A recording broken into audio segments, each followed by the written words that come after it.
हां बोला. Hello hello, मी विनोद घोसाळकर बोलतोय. Hello hello.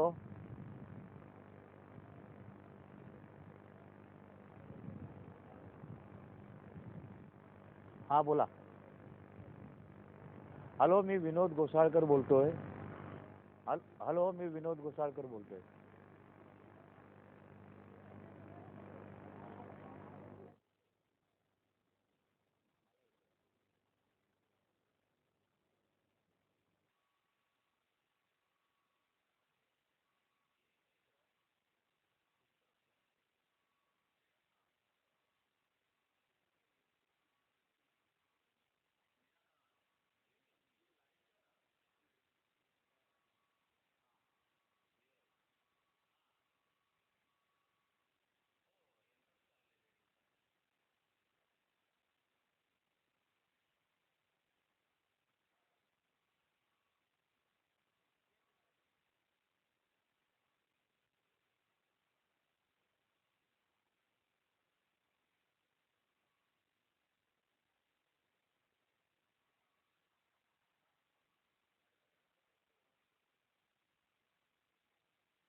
नमस्कार, सारा प्रणाम. मी निरंजन.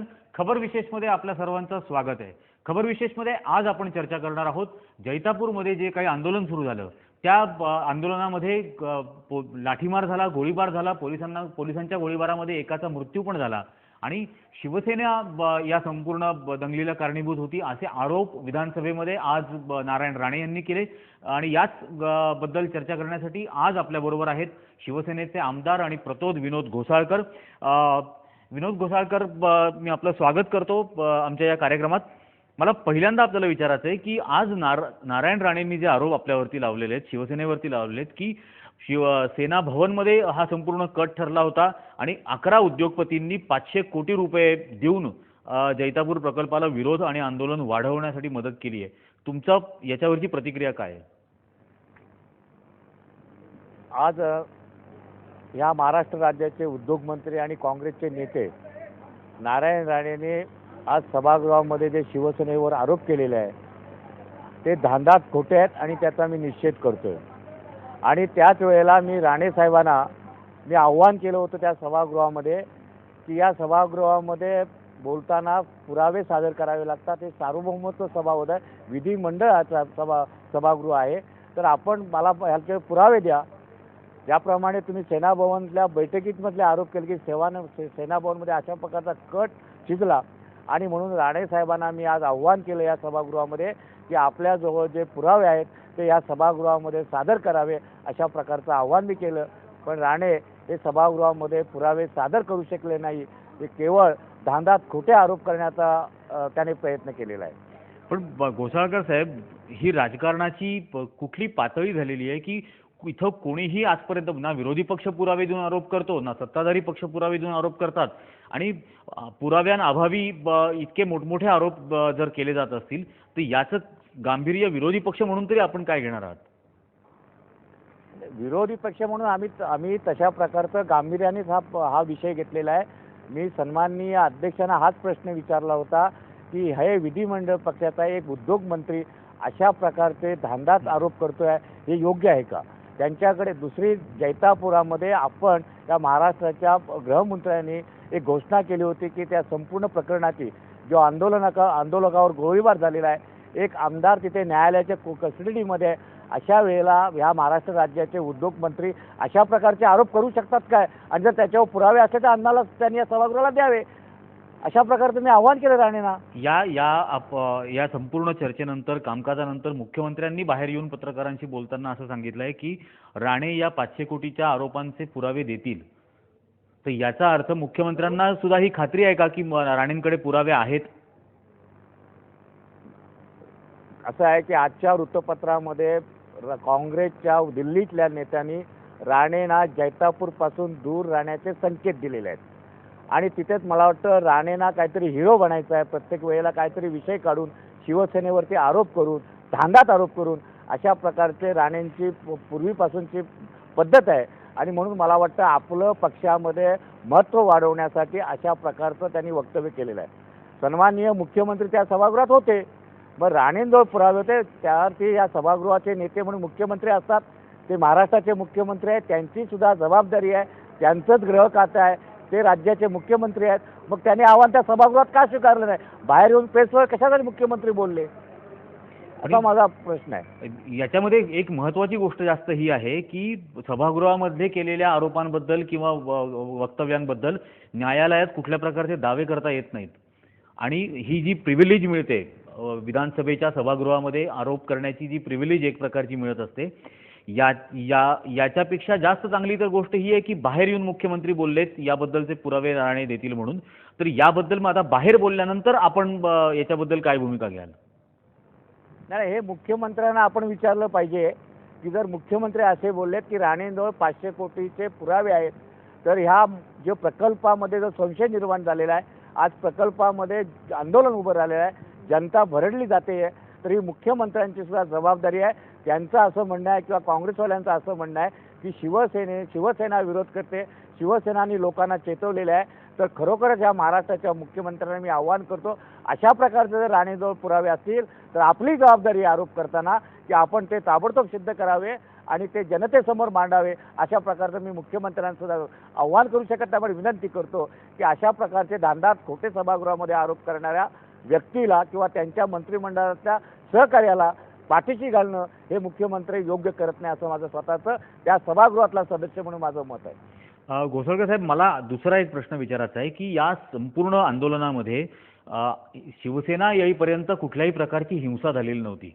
हे जैतापूरचं आंदोलन त्या ठिकाणचे स्थानिक लोक जे करत होते, डॉक्टर प्रकाश देसाई असतील किंवा प्रवीण गव्हाणकर असतील, यांनी दोघांनी आज प्रतिक्रिया अशी दिलेली आहे की शिवसेना या आंदोलनामध्ये उतरल्यामुळे हे आंदोलन हिंसक झालं, अन्यथा आम्हाला हे लोकशाही मार्गाने शांततेनेच आंदोलन करायचं होतं. मग या हिंसेची जबाबदारी आता शिवसेना घेणार आहे का? नाही, असं आहे की जपानमध्ये झालेला अणुस्फोट आणि त्याच्यानंतर अणु प्रकल्पाबद्दल वेगवेगळ्या शास्त्रज्ञांची मतं आलेली, जगातल्या लोकांचं त्याच्याबद्दलं मत हे तर सगळं तापलेलं वातावरण होतं. आणि अशा वेळेला पर्यावरण मंत्री आपले रमेश जयराम यांनी जयराम रमेश यांनी पंतप्रधानांना पत्र लिहून ह्या प्रकल्पाची जरूर आहे का, हा प्रकल्प एवढा मोठा प्रकल्पाची आवश्यकता आहे का, अशा प्रकारचा ज्यावेळेला प्रश्न विचारला आणि तो वृत्तपत्रातून आणि मीडियातून बाहेर आला आणि त्यामुळे लोकांनाच असं वाटलं की काँग्रेसचे पर्यावरण मंत्री असं बोलतात म्हणजे याच्यामध्ये काहीतरी तथ्य आहे. आणि ते जयराम रमेश मुंबईमध्ये येऊन हा प्रकल्प होणारच अशा प्रकारचं वक्तव्य केल्यामुळे वातावरण त्या भागातलं तापलं आणि त्याच्यातून हा शिवसेनेत नक्की पाठिंबा आहे, पण शिवसेनेने आंदोलन केलं किंवा शिवसेनेने कट रचला हे म्हणणे योग्य नाही आहे. या काँग्रेसच्या सगळ्या कारभारातून किंवा राणे साहेबांनी जाऊन तिथे जी दमदाटी करणं, हा प्रकल्प होणार, लोकांना दमदाटी करणं, दादागिरी करणं, याच्यातून हे सगळे प्रसंग घडलेले आहेत. याचा सुद्धा कुठेतरी विचार शासनाने केला पाहिजे. दोन गोष्टी आहेत घोसाळकर साहेब या संदर्भातल्या. हे आंदोलन होण्याच्या एक दिवस आधी जयराम रमेशांनी वक्तव्य केल्यानंतरचा शिवसेनेचे मुखपत्र सामनामधून जे लेख आलेले होते त्याच्यामध्ये प्रकल्प आणणाऱ्यांचे दात घशात घाला, जैतापूरचं मैतापूर करू, प्रकल्प आणला तर, ही भाषा त्या दिवशी वापरली गेली होती. दुसऱ्या दिवशी ज्यावेळेला हे सगळं आंदोलन झालं, गोळीबार झाला, त्यावेळेला पुन्हा मग शिवसेनेनी असं लिहिलं की जैतापूरचं मैतापूर शासनानेच केलं म्हणून. मग ही दाद घालण्याची, घशात घालण्याची भाषा जी होती ही सगळी प्रक्षोभक वक्तव्य केल्यामुळे तिथलं वातावरण बिघडलं असं नाही वाटत? नाही, तसा बिलकुल वाटत नाही आहे. त्या जनतेच्या भावना होत्या की शेवटी त्या जनतेबरोबर शिवसेना आहे ह्या वक्तव्यातून ते प्रकट करण्याचा प्रयत्न सामनामधून झालेला आहे.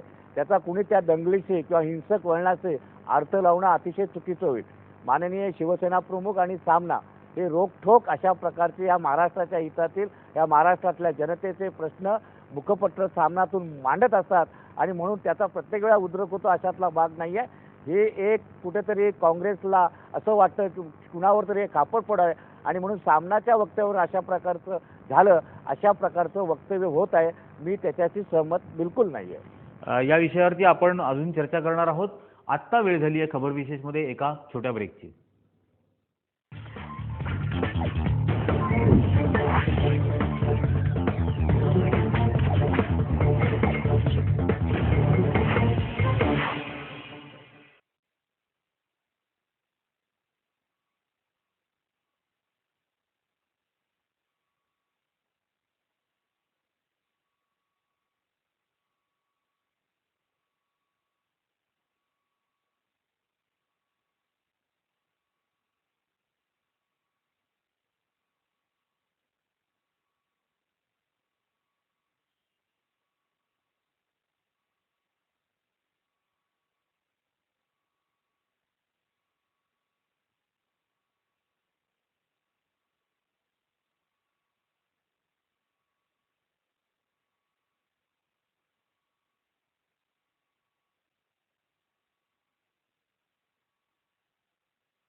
खबर विशेषमध्ये आपल्या सर्वांचं पुन्हा एकदा स्वागत आहे. जैतापूर आंदोलनाबद्दल आपण चर्चा करतोय. आपल्या बरोबर आहेत शिवसेनेचे विधानसभेतले प्रतोद आणि आमदार विनोद घोसाळकर. विनोदजी, मला तुम्हाला पुढचा प्रश्न साहजिकच पुन्हा विचारायचा आहे. आपण असं म्हटलात की स्थानिक लोकांची तो उद्रेक होता जैतापूरमधल्या, ते आंदोलन हा. मला हे लोकांनाही समजून घ्यावं असं वाटेल की स्थानिक लोकांचा उद्रेक हा किंवा प्रतिक्रिया ही पोलीस स्टेशनवर दगडफेक करणं, पोलीस स्टेशन जाळणं अशी कशी असू शकते?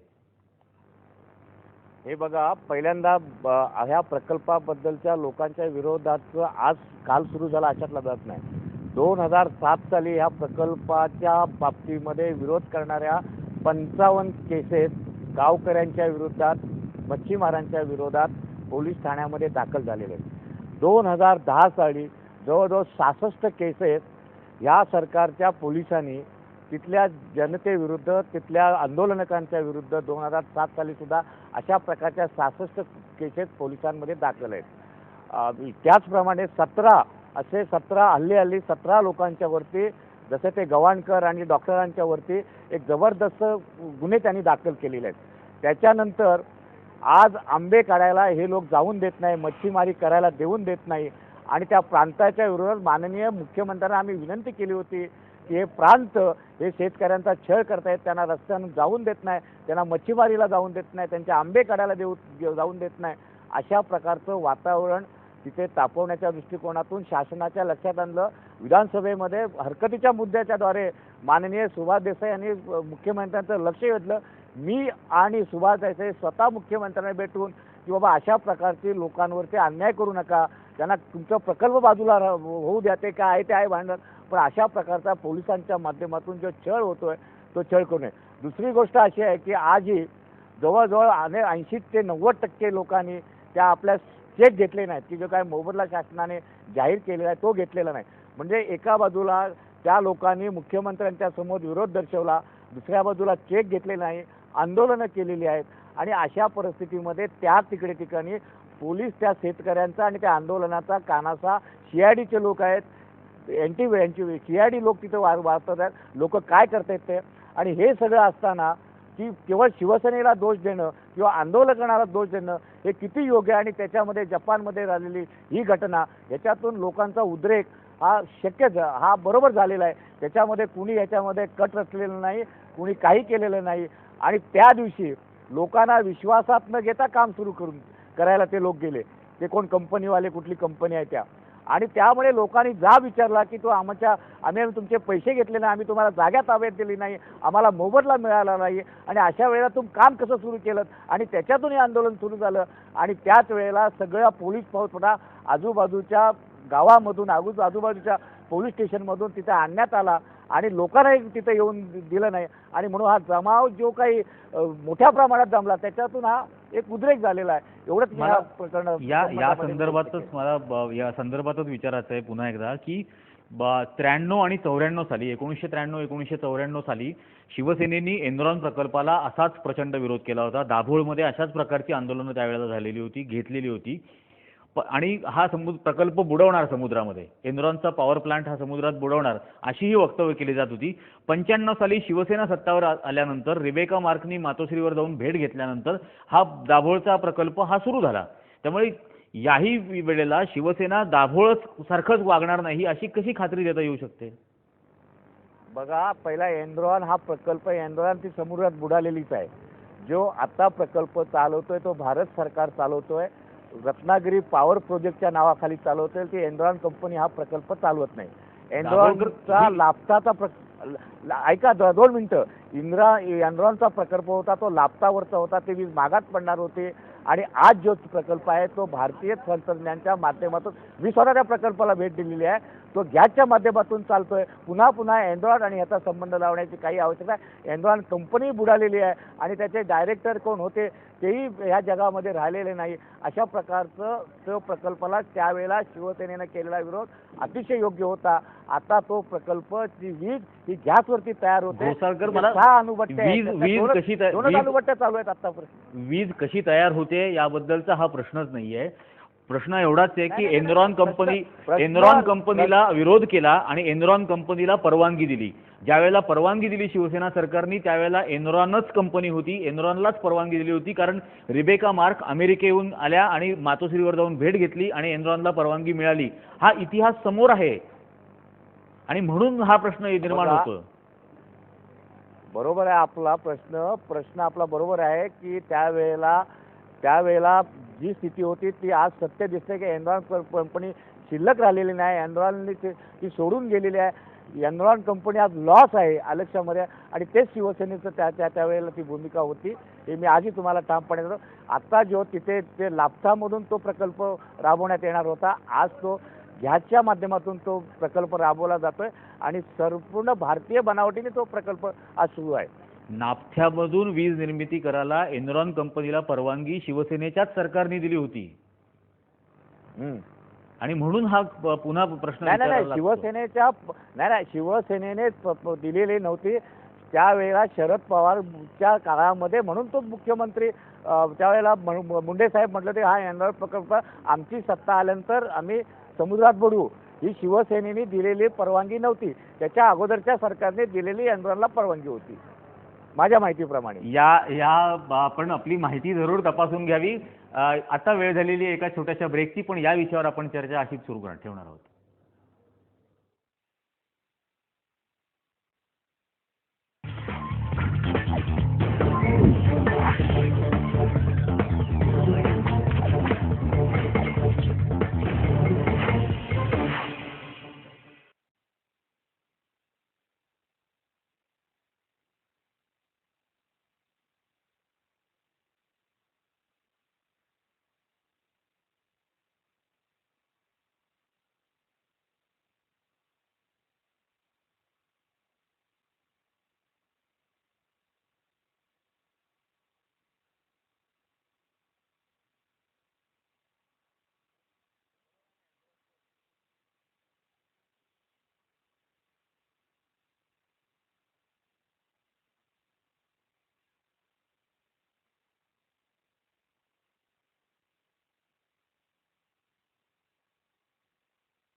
खबर विशेषमध्ये आपल्या सर्वांचं पुन्हा एकदा स्वागत आहे. आपण चर्चा करतोय शिवसेनेचे आमदार विनोद घोसाळकर यांच्याबरोबर.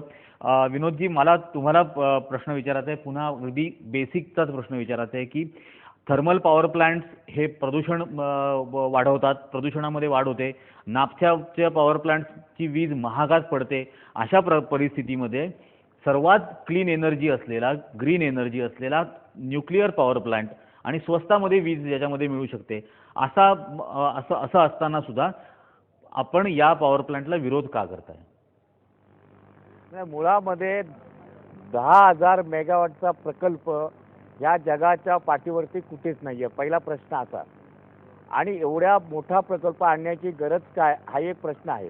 गेल्या 10 वर्षामध्ये ज्या बाकी गोष्टीतून कोकणामध्ये पाणी मोठ्या प्रमाणामध्ये आहे, जसं कोयनेच्या पाण्यातून वीज निर्माण केली, या सरकारने गेल्या 10 वर्षामध्ये कुठलेही प्रयत्न केले नाही की आपले जे सोर्सेस आहेत, जे भारतीय सोर्सेस आहेत, या भारतीय सोर्सेसचा त्यांनी काही वापर केला नाही. प्रत्येक वेळा बाहेरची फॉरेनची टेक्नॉलॉजी आणायची आणि अशा प्रकारचं संकट ओढून घ्यायचं. आणि म्हणूनच आम्ही म्हणत नाही, जपानमध्ये काही शिवसेनेने केलं नाही. जपानमध्ये जो काही सुमान्यूच्या माध्यमातून ह्या प्रकल्पातून जो काही निर्माण झालेलं जे काही आपण जगाले पाहिलं, शेवटी ह्याचं नुकसानसुद्धा बघायला पाहिजे की एवढ्या मोठ्या प्रमाणात वीज पाहिजे. वीजचे सोर्सेससुद्धा खूप आहेत आणि वेगवेगळ्या माध्यमातून सौर ऊर्जा आहे, पाण्यापासून प्रकल्प आहेत. कोकणामध्ये इतकं मोठ्या प्रमाणात पाणी असतं, हे शासन 10 वर्ष झोपलं होतं का? अशा प्रकारचे सुद्धा प्रकल्प उभे करता आले असते. लाटेवरती, समुद्राच्या लाटेवरती सुद्धा वीज तयार होते. आणि आज जे आपण म्हणता त्या माध्यमातून 2% फक्त 2 ते 2.5% वीज फक्त ह्या माध्यमातून हा भारतामध्ये तयार होते, बाकीच्या इतर सोर्सेसमधून तयार आहे. हाही मुद्दा आपल्याला लक्षात घेतला पाहिजे.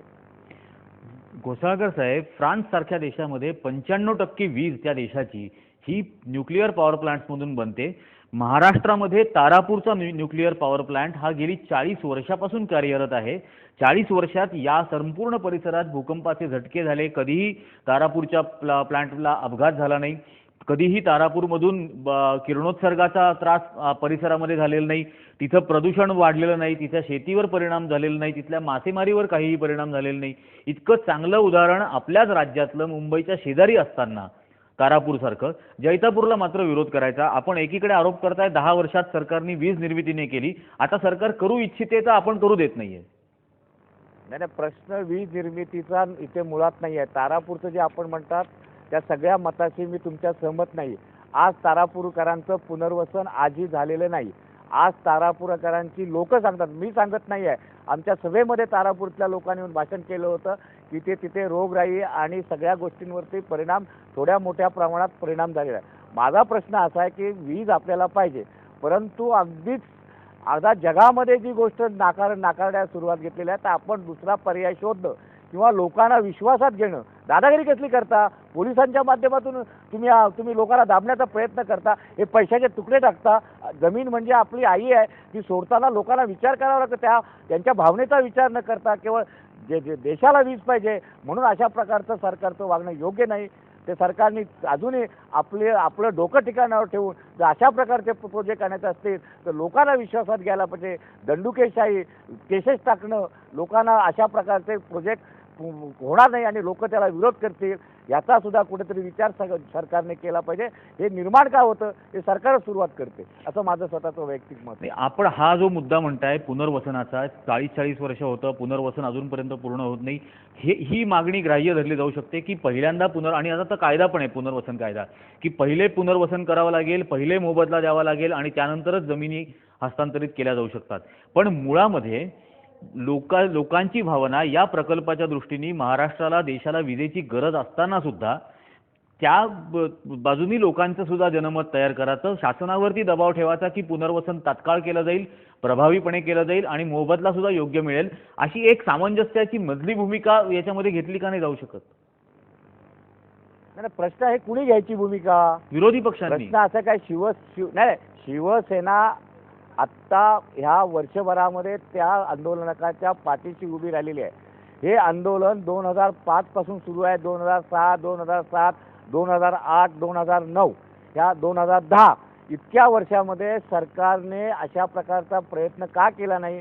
या सन्माननीय नारायण राणे उद्योगमंत्री तिथे जाऊन ज्या पद्धतीनं तुम्हाला जमिनी द्याव्याच लागतील, आम्ही प्रोजेक्ट करणार आहोत, आमचा हा आंतरराष्ट्रीय प्रोजेक्ट आहे, याला केंद्र सरकारचे केवळ भारताच्या पंतप्रधानांना खुश करण्यासाठी, सोनिया गांधींना खुश करण्यासाठी अशा प्रकारची वक्तव्य त्यांनी केलेली आहेत.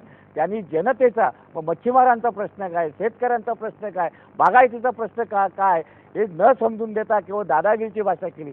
एवढंच नव्हे तर महाराष्ट्राचे मुख्यमंत्र्यांना घेऊन तिथे गेले आणि दुर्दैव म्हणावं लागेल या महाराष्ट्राचं की महाराष्ट्रातला मुख्यमंत्री हा मायबाप सरकार म्हणजे मायबाप सरकार आहे. ते आपल्या आईवडिलांप्रमाणे आहेत आणि तिथे जाऊन मुख्यमंत्र्यांच्या समोर त्या भागातील हजारो लोकांनी सांगितलं की आम्हाला प्रकल्प नको. त्यानंतर मुख्यमंत्र्यांनी तरी याच्या बाबतीमध्ये विचार करायला पाहिजे, पण तोही मुख्यमंत्र्यांनी काही आम्ही नाही केलं. मुख्यमंत्र्यांबरोबर आम्ही नव्हते, तिथल्या भागातील जनता होती. त्यावेळेला सुद्धा लोकांनी विरोध केला.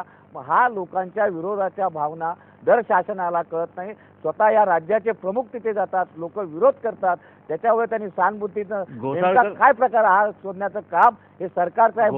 मला एक प्रश्न विचारायचा आहे, गोळीबार, दंडुकेशाही अशा प्रकारचे प्रकल्प विकास सगळ्याला पाहिजे. एक मिनिट, मला आपल्याला एक महत्वाचा प्रश्न असा विचारायचा आहे की या संपूर्ण आंदोलन, या प्रकल्पाला पाठिंबा म्हणून जर नारायण राणे जर कोकणातले नेते नसते तर या प्रकल्पाला शिवसेनेने इतका विरोध केला असता का? आज केवळ राणेंमुळे विरोध केला जातोय आणि राणे सुद्धा केवळ शिवसेना याच्यामध्ये विरोध करते म्हणून बोलतायत. नाही, राणे कोकणात आहेत कुठे हो? राणे बरोबर कोकणातले किती आमदार गेले शिवसेना सोडून? 13 आमदार गेले. आज राणे बरोबर किती आमदार आहेत कोकणातले? स्वतःचा मुलगा खासदार म्हणून आणि एका दुसरा कुठला आमदार असेल तो. बाकी आज राणेबरोबर कोकणातला कुठला आमदार आहे? राणेची काय ताकद आहे कोकणामध्ये? त्यामुळे राणेसाठी आम्ही अशा प्रकारचे आंदोलनं करू ही गोष्ट शिवसेना मजबूत आहे. राणे जरी गेले असले तरी सुद्धा आम्हाला राणे असे अनेक लोक गेले, त्याच्यामुळे शिवसेना अशा गेलेल्या लोकांचा विचार करत नाही आणि त्याच्यावरती अवलंबून आंदोलन करत नाही. ते त्यांच्या कर्माने मारणार आहेत, ते आम्हाला मारण्याची कुणालाही गरज नाही आहे. धन्यवाद घोसाळकर साहेब, आपण आमच्या या सगळ्या चर्चेत सहभाग घेतला. हा विषय असाच चालेल. राजकारण हे दोन्ही पक्ष, सत्ताधारी आणि विरोधक, हे आपापला राजकारण साधतच या संपूर्ण प्रकारात राहतील. सामंजस्याची भूमिका घेऊन प्रकल्पाच्या बाजूने कोणी राहणार आहे का आणि लोकांचा विश्वास याच्यामधून देऊ शकणार आहे का, यावरच फक्त आता लक्ष ठेवायला लागेल. आजच्या खबर विशेषमध्ये आज इतकंच. पुन्हा आपण भेटणार आहोत खबर विशेषमध्ये एका विशेष खबरसह.